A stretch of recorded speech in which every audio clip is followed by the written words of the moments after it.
Hello जी, राम राम। कैसे हैं आप सभी? उम्मीद करती हूँ सभी अच्छे होंगे, स्वस्थ होंगे, मस्त होंगे और अपनी अपनी लाइफ में अच्छा कर रहे होंगे। Guys, welcome to my channel which is Prachi happy vlogs. और स्टार्ट करते हैं आज का व्लॉग। तो ये व्लॉग की स्टार्टिंग हो रही है कल शाम से और दादी पोती की बात से। आप देख सकते हैं ये छोटी सी नन्ही सी पोती दादी के साथ कैसे बातचीत कर रही है, जैसे इसको सब कुछ समझ में आ रहा है। हम यहाँ पे रात को बातचीत करते हुए सो जाते हैं और सुबह उठ के सबसे पहले मम्मी पहुँच जाती हैं किचन में। मम्मी सबसे पहले किचन में पहुंचने के बाद पोछा लगाती हैं, गैस साफ़ करती हैं, स्लैब साफ़ करती हैं। तो उससे पहले ना मम्मी चाय बनाने देती हैं उस पर ना कुछ, यानी कि सबसे पहले घर का चूल्हा साफ़ होना चाहिए और किचन साफ़ होनी चाहिए और फिर बाद में साफ़ करती हैं मंदिर। उसके बाद घर के पूरे की नंबर आता है साफ़ सफाई करने का। तो यहाँ पे मम्मी ने कर दिया है किचन को साफ़ और स्लैब को भी साफ़ कर दिया है। चूँकि मैं बैठी थी बेटी के पास तो मैंने दूर से ही इस क्लिप को ले लिया था। मम्मी को पता भी नहीं है कि मैं वीडियो बना रही थी। सुबह मम्मी ने इससे पहले मंदिर साफ़ कर दिया था और फिर किचन साफ़ करके मम्मी चाय बनाने चली जाती हैं। सुबह की चाय अक्सर मम्मी ही बनाती हैं, क्योंकि मैं सुबह जब उठती हूँ तो रात को मेरे को दूध बेबी को फीड कराने के लिए बार बार उठना पड़ता है, तो इसलिए मम्मी मुझे नहीं उठाती हैं। तो मम्मी सुबह की चाय मुझे दे देती हैं और उसके बाद मैं हो जाती हूँ रिफ़्रेश। यहाँ देखो, ये हमारी बेटी सो रही है, इसी के पास मैं बैठी थी। सुबह उठने के बाद आ जाते हैं हमारे यहाँ छोटे छोटे नन्हे नन्हे बच्चे। ये आए हैं हमारी बेटी से मिलने। लेकिन आज मेरी बेटी का वैक्सीनेशन हुआ था तो उसको बहुत ज़्यादा फीवर था, इसलिए वो सो रही है और बच्चों के साथ खेल भी नहीं पा रही है। तो ये बेचारे बच्चे आते हैं और ऐसे ही इसका वेट करते हैं जगने का, कि जब ये जगेगी तब हम इसके साथ खेलेंगे। लेकिन अनफॉर्चुनेटली ये उनके सामने जगी ही नहीं, क्योंकि वैक्सीनेशन जो होता है 1.5 महीने वाला, उसमें बेबी को जो डीपीटी की इंजेक्शन्स लगते हैं वो काफ़ी हैवी डोज होता है। उससे बेबी बहुत देर तक फीवर में रहता है, लगभग 48 घंटे तक, और उसके बाद वो सुस्त सा भी हो जाता है। तो मैं आ जाती हूँ किचन में, और किचन में आज मैंने आके देखा तो मैं सबसे पहले फ्रिज खोलती हूँ, मुझे कुछ नहीं मिला सिवाय इन 2 टमाटरों के। लेकिन हमारे यहाँ बारिश बहुत ज़्यादा है, पानी भरा हुआ है, तो कोई भी सब्जी वाला गांव में नहीं आ रहा है। चूँकि हम गांव में रहते हैं तो हमारे यहाँ सब्जी वाला आता है तभी हम सब्जी लेते हैं। शहर जाने के लिए हमें थोड़ा सा दूर चलना पड़ता है, 2 से ढाई किलोमीटर, उसके बाद जाके सवारी मिलती है, तब जाके हम सब्जी ला सकते हैं। तो ये हैं हमारे 2 टमाटर और 2-4 प्याज, यही सब मिली हैं। मम्मी से पूछा तो मम्मी ने बोला पहले तो बस प्याज और टमाटर को कट कर दे, और मैंने कुछ दाल सेव मंगा के रखे हुए हैं, मोटी वाली नमकीन जो होती है, उसको पानी में भिगो दे। तो मैंने मम्मी के कहे अनुसार प्याज टमाटर को कट कर दिया है। और टमाटर को मैं हमेशा छील के ही कट करती हूँ। रीज़न उसका क्या है, पेट में जाने के बाद इसका छिलका गलता नहीं है, और जो पथरी वगैरह होता है, स्टोन होता है, वो सब बनने की समस्या रहती है। तो हमारे घर में वैसे भी पथरी 1-2 बार हो चुकी है, तो मैं विशेष ध्यान रखती हूँ जब मैं टमाटर काटती हूँ तो उसका छिलका उतार दूँ। अगर बॉईल करती हूँ तो छिलका आसानी से उतर जाता है, और आजकल तो फ्रिज में रखने के बाद भी छिलका इतना टाइट हो जाता है जैसे कि आलू का छिलका हो। तो यहाँ पे मैंने छिलके को उतार के प्याज टमाटर को कट कर लिया है, और उसके बाद भिगो दी है यहाँ पे ये नमकीन। इस नमकीन को मम्मी ने बोला था कि इतना भिगोना है कि हल्का सा दांत से कटने लग जाए, क्योंकि बहुत हार्ड सी होती है, तो ये थोड़ी मुलायम हो जाए। क्योंकि आज मम्मी बनाने वाली हैं इसकी कुछ अच्छी सी रेसिपी। मैंने आज तक ये कभी ट्राई नहीं की है, तो मैंने जो मम्मी ने कहा वो सब कर दिया है। उसके बाद कढ़ाई को चढ़ा दिया है मैंने गैस पे। क्योंकि मैं और मम्मी ही हैं घर में, तो हमें बहुत ज़्यादा सब्जी बनाने की ज़रूरत नहीं पड़ती है। मम्मी को आ जाती हैं किचन में, मम्मी बोली अब तू निकल बाहर, मेरी नंबर है, मैं करती हूँ अपना काम। मम्मी आई, सबसे पहले तेल का डिब्बा उतार लेती हैं, क्योंकि हमारा तेल नीचे बोतल में हो गया था ख़त्म, और तेल हम करते हैं अपने घर का यूज़। आप इस डिब्बे को देख के ये ना सोचें कि ये डब्बा जो है ये मोल के तेल का है, जी नहीं, ये हमारे घर का तेल है। और घर का तेल ही हम ज़्यादा प्रीफर करते हैं खाने में, क्योंकि गांव वाले हैं तो भाई खेती बाड़ी में अपनी सरसों वगैरह कर लेते हैं, और उसी से हम तेल को यूज़ करते हैं। मम्मी ने कढ़ाई में 2 चम्मच तेल डाला है, उसमें ज़ीरा हींग उसके साथ प्याज को भून दिया है।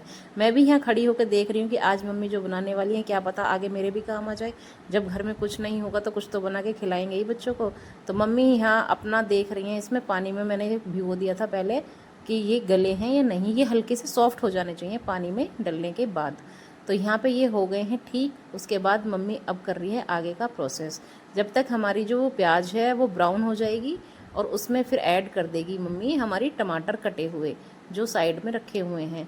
तो आप देख सकते हो प्याज हो चुकी है ब्राउन सी, उसमें टमाटर ऐड करने के बाद थोड़े से बेसिक मसाले डालेंगी मम्मी, क्योंकि हमारे यहाँ बहुत ज़्यादा मसाले का यूज़ हम नहीं करते हैं। तो अच्छे से आपको इस प्याज को भून लेना है, ये जो है वाइट से ब्राउन हो जानी चाहिए।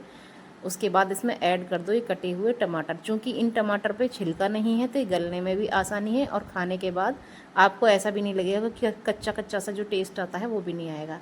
इसमें सिर्फ मम्मी हल्दी, नमक और धनिया डालेंगी। मिर्च इसलिए नहीं डालती हैं क्योंकि मेरा ऑपरेशन हुआ है तो मिर्ची मेरे लिए अलाउड नहीं है।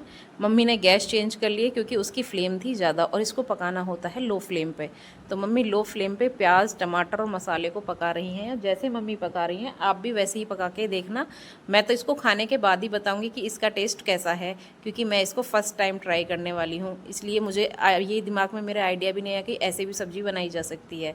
तो मम्मी यहाँ जो सब्ज़ी बना रही हैं उसको मैं भी यहाँ खड़े होकर सीख रही हूँ, क्या पता मेरे काम आ जाए आगे। यहाँ मम्मी ऐड कर रही है नमक ऊपर से। टमाटर पे नमक ऐड करने के बाद टमाटर जो थोड़ा कच्चा भी होगा वो भी अच्छे से गल जाएगा।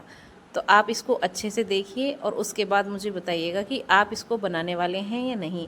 मेरे को पता नहीं इसका टेस्ट कैसा है अभी तक, क्योंकि अभी तो ये बनी रही है, लेकिन मैं इसको लास्ट में आपको खा के ज़रूर बताऊंगी कि हाँ ये कैसी बनी है। आप देखिए मम्मी ने इसमें थोड़ा सा पानी ऐड किया था। अब इसको ढक के रख देंगी 2 मिनट के लिए, क्योंकि जो टमाटर है उसमें थोड़ा भी कच्चा वाला टेस्ट नहीं होना चाहिए। मम्मी तब तक निकल जाती हैं बाहर और मैं अपना थोड़ा सा कर लेती हूँ काम। आगे मम्मी ने इसको चेक किया है, इसमें एक अच्छा सा ग्रेवी सी बन गई है और उसमें ऐड कर दी हैं ये भीगे हुए नमकीन, यानी मोटी वाली नमकीन बोलो या दाल सेव बोलो या सेव बोलो, जो भी आप बोलते हो वो। इसमें ऐड करने के बाद इसको मम्मी अब बोल रही है कि मैं इसको थोड़ी देर और ढकूँगी और ढक के पकाऊंगी। मैंने अक्सर देखा है सेव भाजी में कुछ लोग दूध ऐड करते हैं। मैंने भी मम्मी को बोला था मम्मी इसमें दूध भी डलेगा क्या, मम्मी बोली नहीं नहीं इसमें दूध नहीं डलेगा, ये ऐसे ही अच्छी लगती है, हमारे पिताजी बना के खिलाते थे। तो चलो आज मैं तेरे को इसलिए बना के खिला रही क्योंकि सब्जी वाले भी नहीं आए कोई, और फिर दूसरा गाँव में पानी भी भरा हुआ है तो कहीं जा भी नहीं सकते। यहाँ इन बच्चों का एक अलग ही डिस्कशन चल रहा है, पता नहीं किस चीज़ के बारे में। ये हमको देखकर ही शायद डिस्कस कर रहे थे कि देखो भाभी और ताई जी काम कर रही हैं। फिर ये बैठ जाते हैं मेरी बेटी के पास। अभी भी ये वेट ही कर रहे हैं कि ये जग जाए, लेकिन इसने थोड़ी सी अंगड़ाई ली तो ये खुश हो गई कि अब ये जगने वाली है, लेकिन ये जगी नहीं।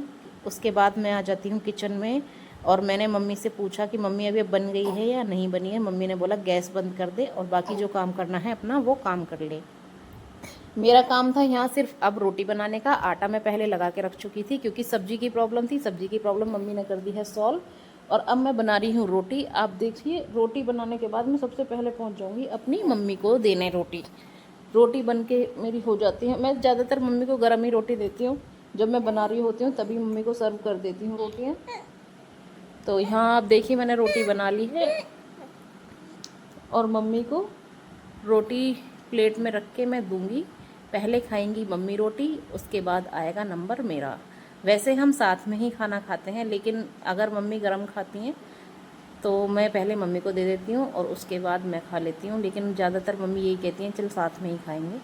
तो खाना बन के हो चुका है तैयार। अब बारी है इसको टेस्ट करने की। सादा भोजन जो होता है वो उसका टेस्ट अलग ही होता है। तो वैसे देखने में बहुत सिंपल सी लग रही है, लेकिन शायद मुझे इसकी जो खुशबू है वो बता रही कि बहुत अच्छी है। हमने यहाँ